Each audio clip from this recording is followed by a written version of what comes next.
And the main reason this episode got made was to correct the mistake of doing one on magazines and not including some of the crucial details, including the look at the right side magazine rack off of the Flakvierling.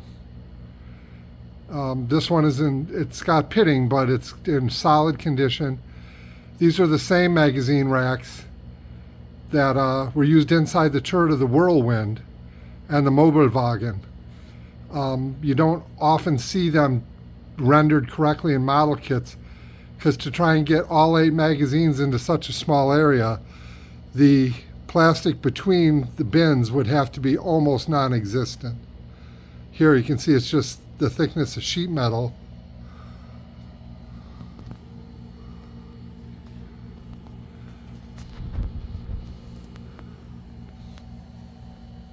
And here's the box that holds the extraction tools for if you get a round stuck in one of your guns. Because remember, the guy sitting on this side of the gun would be responsible for 2 Flak 38 autocannons at the same time. And you can see the holes in the bottom here where all the wood mounts. We have a set of drawings from Matthias in Toronto, made a beautiful set. And he's also making a set of these for the Whirlwind, as theirs were rusted almost completely away.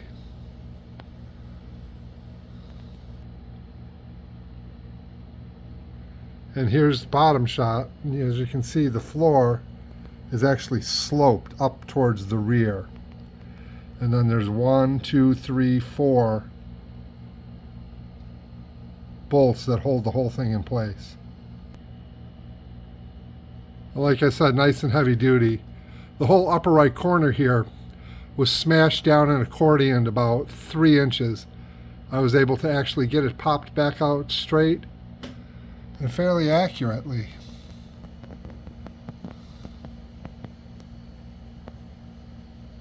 And I am not a body man. But this is the side of the magazine rack you never get to see. So you can start going back to your 1/6 scale builds and looking at the inauthentic magazine racks, which I think only hold 4 magazines on the 1/6 scale, and you can start considering building a set of perfect magazine racks.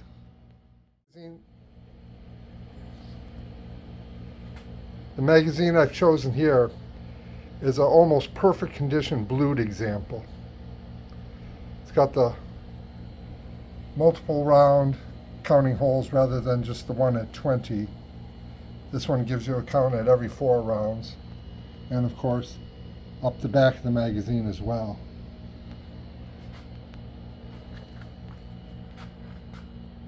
The later war magazine I've chosen here is very typical. It's a phosphate finish, low grade, not done very well, didn't stick very well. But again, you can see self-amped, maker's code, and serial number. It's one constant throughout the entire run of production. Same type of spring, similar follower, similar floor plate, but here's the differences. You can see the track for the anti-tilt device, and of course here's the anti-tilt device sitting in the groove on the side of the magazine follower. And this is the anti-tilt device itself. You see the nut and bolt at the end here. Follows the curve of the magazine, and then there's a locator pin.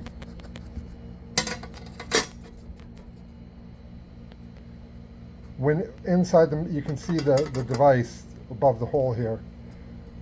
When this device is properly assembled and inside the magazine, that locator pin sticks up through the hole, and the nut and the bolt come up through here and are tightened in place. Then once the follower is put in, it follows this up the curve of the magazine and keeps the follower from tilting.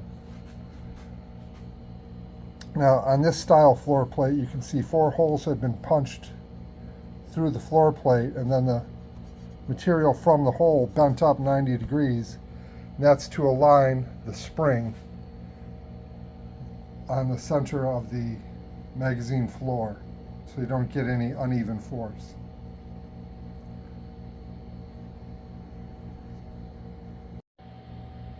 The front side of the box with the latch at the far right and the handle for horizontal carry. And then below that is an oddity, the little square frame to put a data card in. Never seen it on a magazine can before. And here you can see the well-weathered Ordnance tan paint job with a weight warning on it, 25 kilograms. And here we can see the top of the box with the latch undone and the handle for vertical carry visible. And this is the inside of the lid. As the lid comes down, these two horsehair bumpers, which you can see are cut at an angle and sit at opposing angles in the can.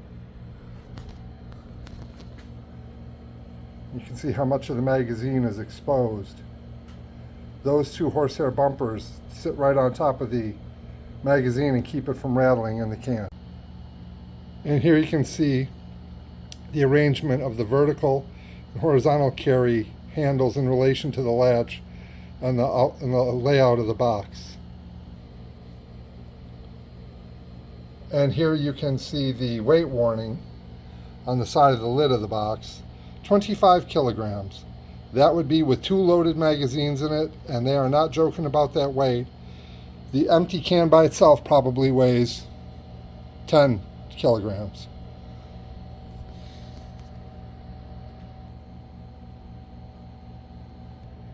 And here you can see the magazines tucked into the box, one facing each direction.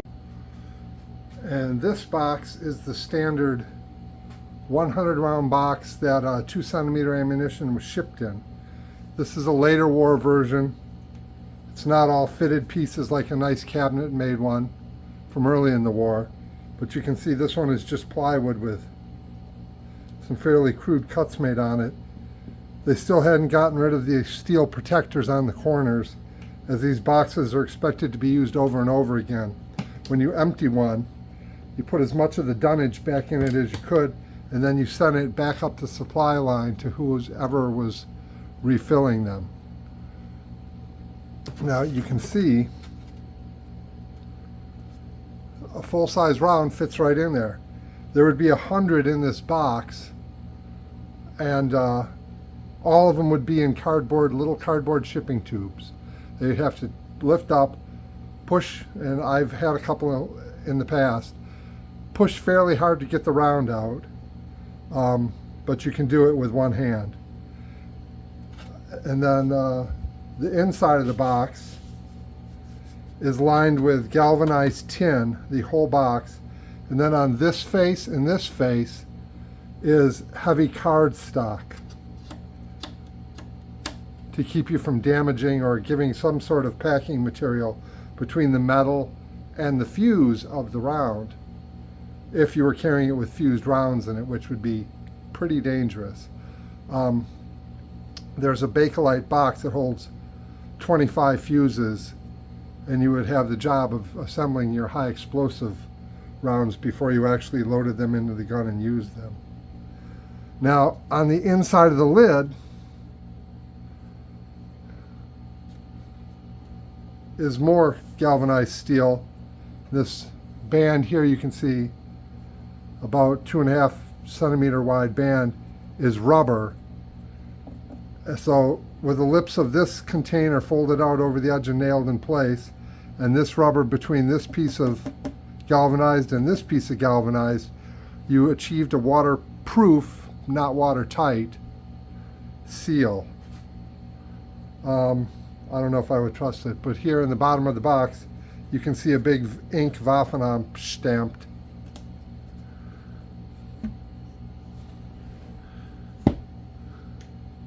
And I'm going to tip it on its back so you can see the latch mechanism.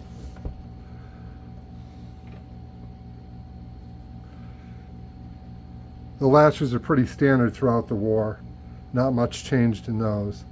And you can see it's this 2 centimeter Springgranat, high explosive Patron with tracer in yellow. So you can tell if everyone on your side's using yellow and you start seeing red tracers, those are probably bad guys. But it's interesting that the paper labels I'd have to look it up. I think the stripe you see down the middle here was blue-green, but I could be wrong, but it's visible where it was, but you can no longer read it. Then, on the end of the box, so when it's stacked in a truck, you can look at it and tell what it is. 2-centimeter patron, which means 2-centimeter ammunition. And on the other end,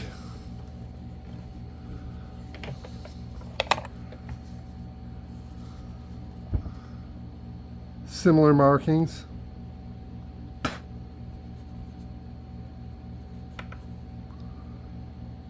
Two-centimeter patron, silk screened onto the end of the case, label, and you can't really see it there, but between my fingers is a Waffenamt. Full detail eagle, you know the one I mean. And throughout the production curve and supply lines, there's about 5 or 6 different variations of metal handles for these crates. By the end of the war, they had a 15 by 15 centimeter handle here, and up underneath it with knots tied were rope handles. So they were up against it at the end.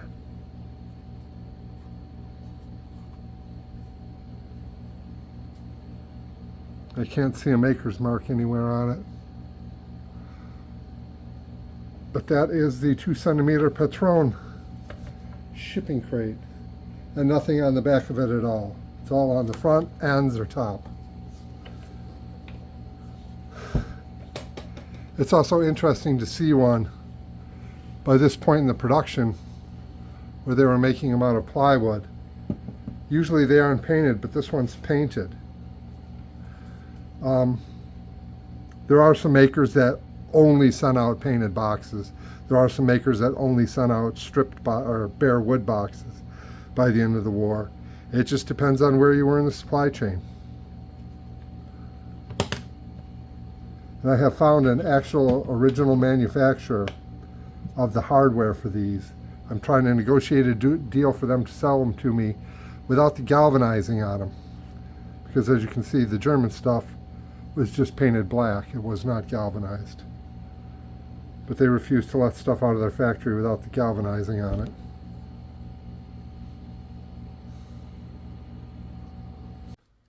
Hello Flak Pack, it's Sunday night. You know what that means. The newest video has been uploaded to the Flak Pack YouTube channel.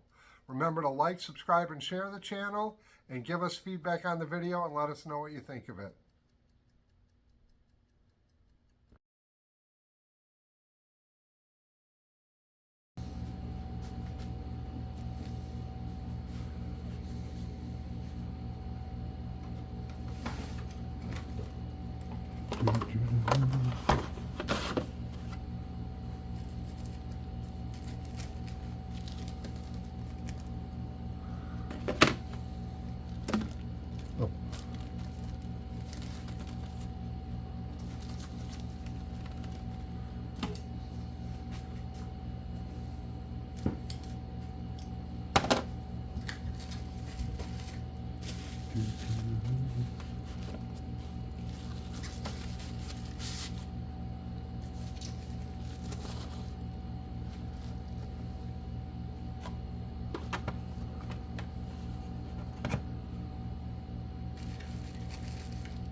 It's the thick one, but it'll do in this condition.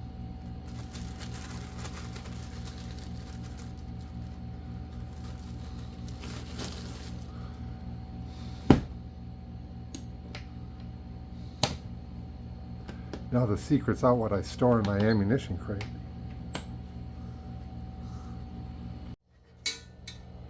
Not the proper tool to use, but it's the one I'm using.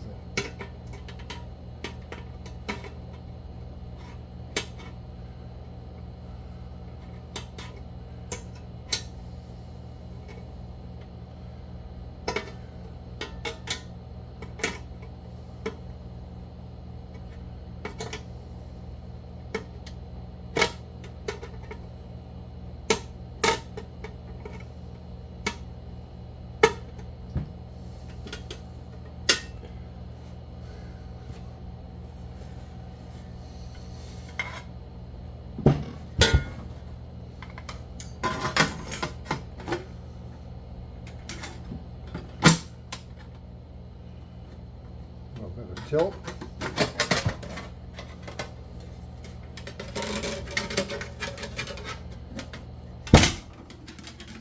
There we go.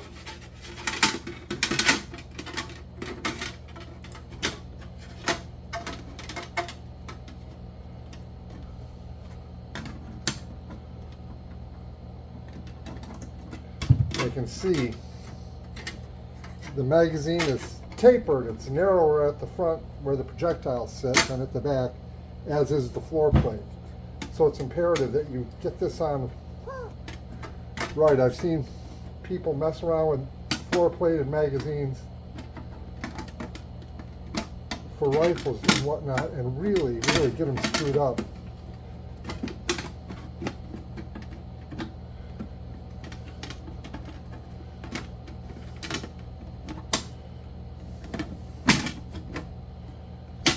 Oh, I need a hand, a third hand. But as usual, I work alone.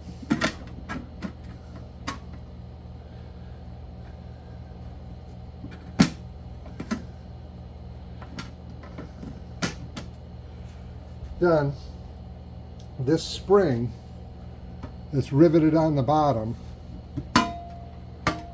folds back on itself and turns an L down this way. So you have to lift it up, and you can see it there, that extra little bit.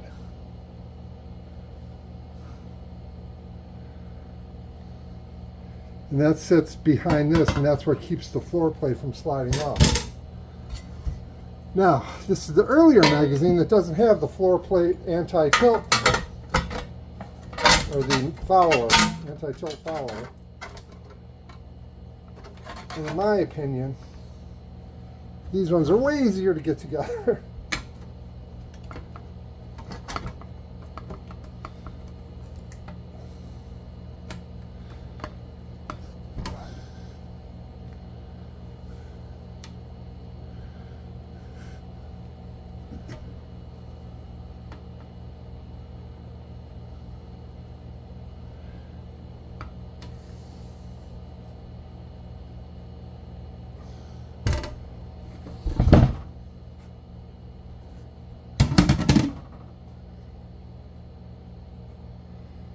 That ought to do it.